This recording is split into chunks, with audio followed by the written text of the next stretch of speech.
My mum once told me to stop relying on Reiki and to go get a job in a bakery. At the time, I felt hurt, and looking back now, that conversation may have been one of the reasons I built a global Reiki school, because what happened afterwards taught me something. Most gifted practitioners don't stay hidden because they lack ability. They stay hidden because they never fully decided that their work matters. Today, I want to talk about the moment everything changes. The shift between having a spiritual hobby and becoming a practitioner who truly backs herself. Welcome back to Connecting to Spirit. I'm your host, Lisa Brandis, Reiki Master, Intuitive Mentor, and founder of Intuitive Reiki International. I help spiritual practitioners just like you turn your gifts into profitable spiritual businesses. And today I want to talk about the moment everything changes. And it's not always a big dramatic moment. Sometimes it's quiet. Sometimes it's a job ending or a door closing, or even just a conversation. Someone believing in you before you're quite ready to believe in yourself. But when it happens, you feel it. And often that moment is the difference between having a spiritual hobby and a spiritual business that you love. I want to tell you a story. Years ago, I was working at a healing centre in Perth. My children were young. I was a stay-at-home mum, had a part-time job.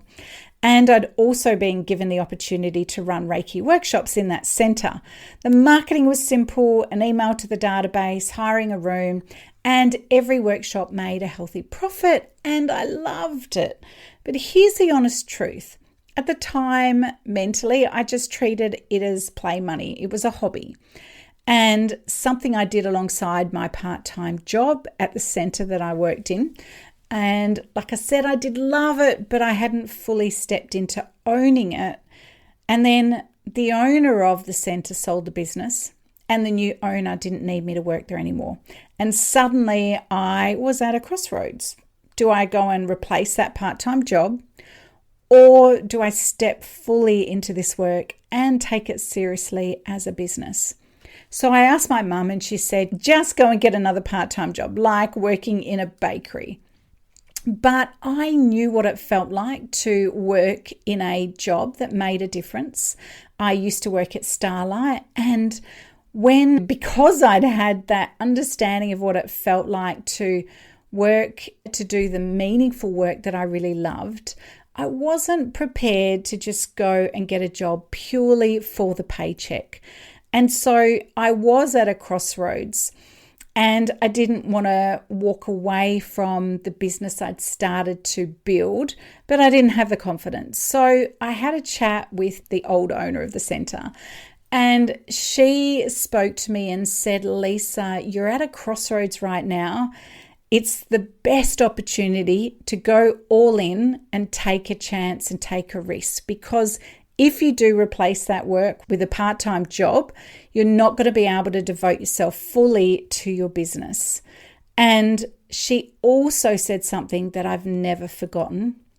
She actually said to me that she believed in me, that she knew that I could be an incredible healer, that I had the gifts, that I was already starting to see success in teaching workshops, and this was just another step forward. But the thing with the energy is that if you kind of hold back, if you always have a backup plan, if you want to stay safe and comfortable, you might just never fully commit.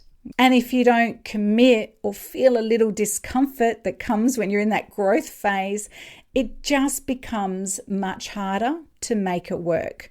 And like I said, she believed in me. And sometimes having someone that believes in you before you believe in yourself gives you that permission to take a risk, to take a chance. So lucky for me, I did make a decision. I decided to go all in. I didn't go and look for a part-time job. Was it difficult? Yes. Was I scared? Yes. And for the first time, I really felt the responsibility of making commitments where I had to take on a lease working in a sound healing centre. And then I also moved into a naturopathic clinic where I had to pay full-time rent. But here's what happened after. I made that decision and I chose to do the work anyway. Here I am now, 23 years later. I've never looked back. What I didn't know back then and what I want you to hear right now is what that simple decision would become. And if only I knew back then that I needed to back myself. That was the secret that I didn't understand, okay?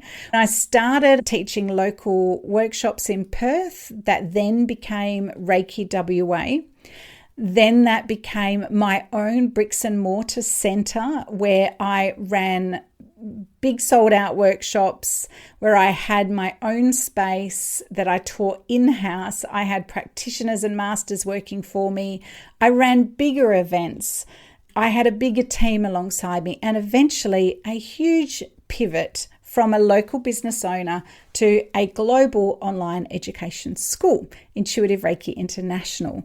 So we teach practitioners all over the world, and none of it happened overnight. But that's how business grows, rarely through one massive giant leap. Usually it's through lots of small decisions repeated over time. One small, simple step forward and then another. So I want to ask you something. Where are you right now? Are you treating your healing work as a hobby like I did in the beginning? Are you doing it knowing that you love it, that it lights you up, that you know that what you're doing makes a difference? Perhaps you haven't fully owned that you can be a successful practitioner, because there is a difference, right? It's not about how many clients you have. It's not even about the money or the income that you can earn. It isn't about how many certificates that sit on your wall. And from the women that I've spoken to, there's usually a lot of them. They've spent a long time getting lots of different certifications. They're highly trained, really great technicians, okay? But the difference here is a decision, an internal decision. So the moment you stop saying, oh, I'll just do a bit of Reiki on the weekends, or I'll do Reiki on the side, and you start saying, I'm a Reiki practitioner or I'm a spiritual healer, that's the shift. Okay, once you decide to take this work seriously, practical things matter too, because there's never been a better time to build a freedom lifestyle business like there is now, where you get to do meaningful work that really lights you up. The tools available now, we have AI and Zoom and online training platforms. We've got automations, and these things simply didn't exist when I first started. So years ago, building a business was a lot harder than it is now. And it also came with usually bigger startup costs, bigger teams, expensive infrastructure. And that's not necessarily true anymore. So all you need to do is be a practitioner, have a purpose and the right tools, a clear identity, and you can build a meaningful impact from home with a small team if you want to, sometimes no team at all. That opportunity exists right now. The question is, will you treat it like a hobby, or are you going to step in and treat it like a business? So here's what I want you to know after 23 years of doing this work and watching thousands of practitioners make the same decision. There is something deeply satisfying about work that is aligned with purpose. When you use your sensitivity, your intuition, your wisdom, and you're calibrated, your lived experience becomes so much richer, and you get to do work that genuinely changes people's lives and give you more freedom in your own personal life, okay? I'm not talking about hustle, not performance. I'm talking about a business and a life that's built around meaningful, impactful work, one step at a time. And maybe this is the line I want to leave you with today. A spiritual business doesn't begin with more clients. It begins the moment you decide that your work matters. If this conversation is landing with you, if you're sitting with that question right now, whether you have a hobby or a business and you want to take it to the next level, I share exactly how this works in my free life training, Turn Your Healing Gifts into a Profitable Practice. It's live, it's 90 minutes, and it's where we take this conversation even further. You'll find the link below. I can't wait to see you there.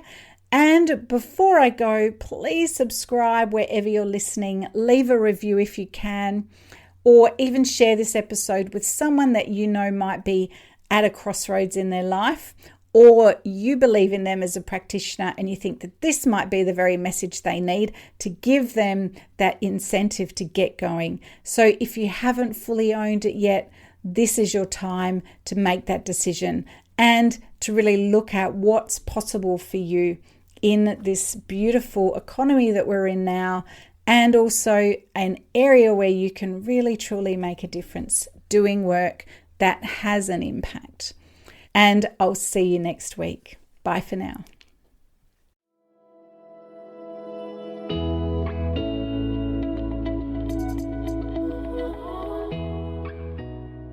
I just wanted to say thanks for listening today. We know there are a lot of podcasts out there, and you took time out of your day to dive into this episode, and I want to say thank you so much. If you'd like to learn how to become a powerful psychic healer and spiritual teacher, head on over to intuitivereiki.online and you can get started by taking my free quiz and discover your unique psychic gifts. Plus, there's heaps of course information, and you'll access a really great bunch of really helpful tools to support you on your path. We really want to see you build a soul-led practice that creates abundance, builds confidence, and the freedom to serve in the way you were born to. Remember, the world needs your powerful and unique teaching. I'll see you in the next episode.